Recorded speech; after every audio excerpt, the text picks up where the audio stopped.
market terus berdarah minggu ini. Bitcoin jatuh 14% dalam masa 5 hari. S&P 500 jatuh 5% dalam masa 5 hari. Nasdaq jatuh 6.3% dalam masa 5 hari. Nampak gayanya market terus berdarah minggu ini. Selamat datang ke channel Syukri Saham Global. So pada kali ini kita akan tengok statement yang dikeluarkan oleh Jeremy Grantham, co-founder GMO, iaitu Boston Asset Manager, membuat kenyataan bahawa market akan jatuh sekurang-kurangnya 50% pada tahun 2022. So apakah yang menyebabkan beliau membuat kenyataan ini?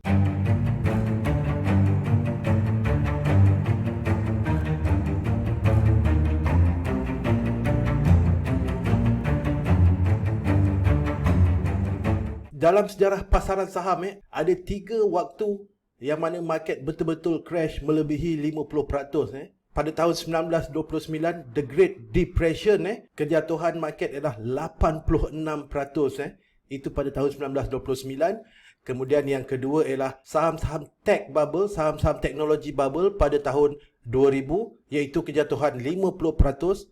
Dan kemudian pada tahun 2008, financial crisis, market jatuh 57 ke 60%. Jadi mengikut Jeremy Grantham, 2022 ialah market yang akan crash juga melebihi 50%. So ada 3 faktor yang menyebabkan market akan crash dengan kuatnya 50% pada tahun ini kalau mengikut Jeremy Grantham ini. Yang pertama ialah bahawa pasaran berada dalam keadaan bubble dan super bubble. So apakah itu bubble? Bubble ialah apabila valuation sesuatu pasaran, sesuatu market, sesuatu aset jauh melebihi daripada dia punya intrinsic value, dia punya nilai sebenar. Jadi apabila itu berlaku, valuation ini naik dengan begitu tinggi, maka kebiasaannya akan menyebabkan bubble. Semenjak daripada tahun 2010 sehingga sekarang, market berada dalam keadaan bubble. So kenapakah bubble ini terjadi? Of course, kita dah bincang banyak dalam video sebelum ini, iaitu pertamanya disebabkan oleh paras interest yang sangat-sangat rendah. Yang kedua disebabkan oleh printing of money melalui quantitative easing. Dan yang ketiga, perbelanjaan defisit setiap tahun daripada kerajaan-kerajaan di seluruh dunia. So ini yang menyebabkan market bubble.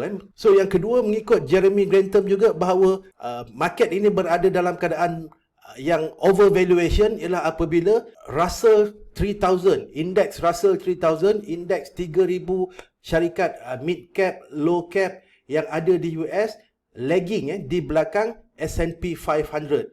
Meaning dalam kebanyakan waktu, sekiranya ekonomi itu betul-betul kukuh, Russell 3000 sepatutnya leading daripada S&P 500. Russell 3000 ini, 3000 company ini menunjukkan aktiviti ekonomi sebenar untuk ekonomi Amerika. Apabila company-company yang lebih kecil ini mampu menunjukkan earnings yang bagus, menunjukkan revenue yang bagus, meaning ekonomi berada dalam keadaan baik. Tetapi kalau Russell 3000 ini sebenarnya laggard di belakang S&P 500, menunjukkan ekonomi Amerika sebenarnya tak berapa sihat sebenarnya. Seterusnya yang ketiga, mengikut Jeremy Grantham, bahawa crazy investor behavior, sifat ataupun perangai investor yang menjadi gila. So sebenarnya saya pun dah explain banyak kali tentang perkara ini dalam video-video yang lepas.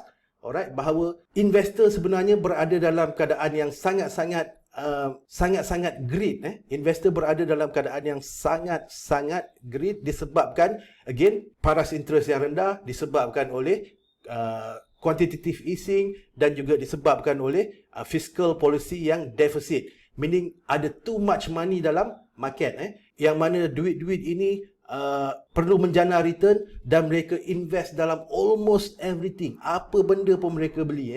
NFT, JPEG, gambar monyet pun orang beli berjuta.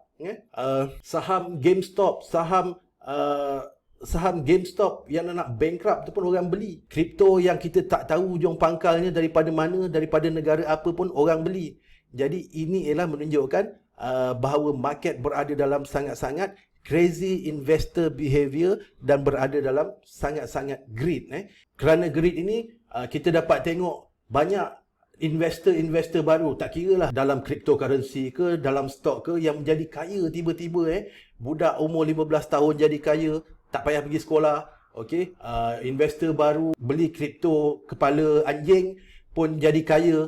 Alright, jadi ini semua greed yang belum tested. Mereka belum tested, belum dicabar dalam market. Jadi disebabkan oleh semua faktor-faktor ini, jadi market perlu membuat correction untuk reset semula, untuk menstabilkan semula pasaran daripada greed yang terlalu tinggi dalam pasaran. Jadi itulah kenyataan yang dikeluarkan oleh Jeremy Grantham. Ada kebenarannya juga, tentang semua perkara-perkara ini. Saya agak tak bersetuju dengan kenyataan Jeremy Grantham bahawa The Fed tidak akan boleh menyelamatkan pasaran pada kali ini. Bagi saya, secara statistiknya, secara historinya, bahawa The Fed boleh menyelamatkan pasaran daripada terus jatuh. Sebab kejatuhan pada tahun 2020 akibat pandemik yang menaikkan pasaran juga ialah The Fed melalui QE dan melalui menurunkan kadar faedah. Begitu juga pada tahun 2008 melalui bailout dan melalui menurunkan kadar faedah. Maka banyak daripada crash-crash yang berlaku ini sebenarnya The Fed, Federal Reserve, central bank yang paling powerful dalam dunia, boleh change course, boleh change direction market dengan polisi-polisi yang mereka ambil. So pada 26 Januari 2022 ini, Federal Reserve akan bersidang dan akan membuat kenyataan apakah direction yang akan diambil seterusnya, sama ada untuk mempercepatkan lagi kenaikan kadar interest ataupun bertahan dengan keadaan sekarang, ataupun menurunkan kadar faedah. Kita tak sure, semua boleh berlaku. Dan kenyataan The Fed ini, kenyataan Federal Reserve pada bulan Januari ini sangat-sangat penting, sebab The Fed ialah central bank yang paling powerful dalam dunia, dan juga polisi yang diambil oleh Federal Reserve ini sebenarnya mempengaruhi keputusan-keputusan central bank seluruh dunia. Jadi mesyuarat FOMC pada bulan ini, pada 26 Januari ini sangat-sangat penting untuk kita sama-sama lihat apakah seterusnya direction daripada Federal Reserve. Central Bank sekarang ini menghadapi dilema sama ada untuk menaikkan kadar faedah untuk melawan inflasi yang semakin meninggi, ataupun untuk menurunkan kadar faedah untuk spurs balik ekonomi yang dilihat akan melemah. Jadi inilah dilema yang dihadapi oleh Central Bank, Federal Reserve khususnya, dan pasaran agak volatile sementara menunggu statement seterusnya daripada Federal Reserve. Alright, so saya harap perkongsian ini bermanfaat. Kita jumpa dalam video yang akan datang. Assalamualaikum.